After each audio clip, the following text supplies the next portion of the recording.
இருதயம் முழுவதும் துயரத்தினால் மூழ்கியிருக்கிற மகனே மகளே, நான் பலனற்று போனேன் என்று சொல்கிறீர்களா?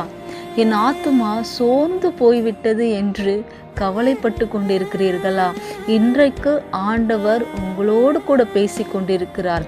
சங்கீதம் 102 சங்கீதம் 13வது வசனம் இப்படியாய் சொல்கிறது: தேவரீர் எழுந்தருளி சியோனுக்கு இறங்குவீர், அதற்கு தயை செய்யும் காலமும் அதற்காக குறித்த நேரமும் வந்தது.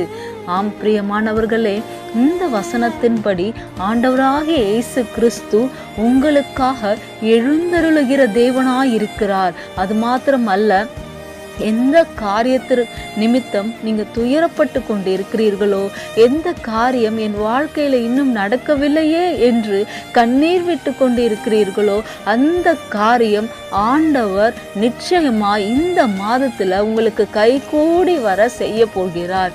நீங்க விசுவாசிங்க. இந்த மாதத்துல நிச்சயமாய் நான் பெற்றுக்கொள்வேன் என்று நீங்கள் நம்பும் போது, ஆண்டவரை விசுவாசிக்கும் போது, நிச்சயமாய் நீங்கள் எதிர்பார்த்த காரியத்தை ஆண்டவர் உங்களுக்கு இந்த மாதத்தில் செய்ய வல்லமை உள்ள தேவனாயிருக்கிறார். அதனால கவலைப்படாதீங்க. உங்களுக்காக ஆண்டவர் வைத்த காலமும் உங்களுக்காக ஆண்டவர் வைத்த நேரமும் இனி தாமதிப்பதில்லை.